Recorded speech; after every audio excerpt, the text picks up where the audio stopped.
Bonjour, kiwit nagabo na dijinikaz, Animakee wa Zhing ndunjiba, a tik totem. My English name is Donald Copenace, and I come from Northwest Angle 37 First Nation. I come from a large family, and we're all survivors of the residential school system, but I'm also a prostate cancer survivor. I was diagnosed when I was 47, so roughly about 17, 18 years ago. I've always been, fairly aware of my health, and I started noticing that I was having issues. I was having issues with urinating, but I was also having issues with, I think the word they use a lot nowadays is erectile dysfunction. In my family, there's a history of diabetes, so my first worry was that I was maybe becoming diabetic. So I went to go see my doctor, and typical appointment, he asked me questions, and I told him what I was experiencing. We thought that maybe he should refer me to a specialist. Then I had to get a biopsy, and they had to get five samples, tissue samples from my prostate. When I got the results back, probably, a couple of weeks later, they were surprising because I was only 46, 47, and certainly prostate cancer wasn't on my radar. Based on the scores that they used, it was serious. And after getting the scores and, doing some research on my own, I decided that probably the best option was to do the radical surgery and remove the prostate.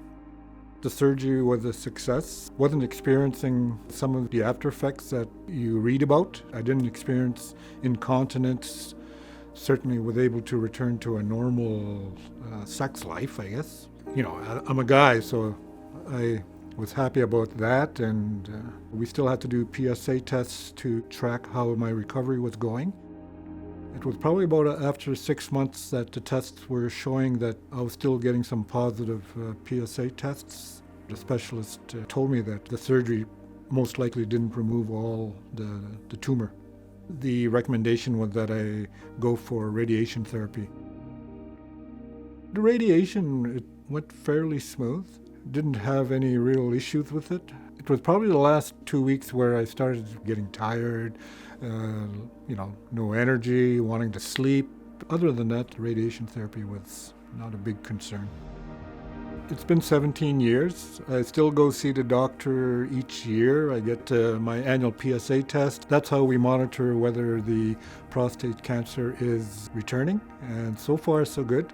Motivated me to take my health a lot more seriously.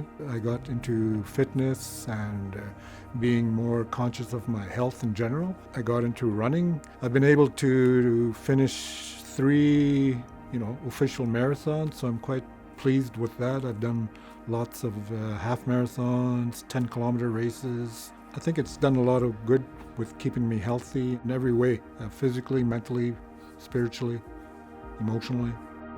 I've been dancing for over 35 years. Even with the prostate cancer, I'm still able to dance. You have to take responsibility for your own health. That's one of the things I had to deal with. You have this ego as a man, and particularly with prostate cancer, because it affects the physical aspect of your ego as a man, your identity as a man. It prevents you from asking, looking for help, looking for support. I was able to, with the support of my wife, get over that barrier. From there, I was able to, take more responsibility for my health after that. It's never been about just me, because I have 3 boys. I have a daughter. I like to be a good role model. I try to be strong, but recognize that you're not alone. That you have to be able to ask for help and find support in where you can find it. And for me, it was with my family. I have a loving wife, and she's been there every step of the way. So for that, I'm really thankful.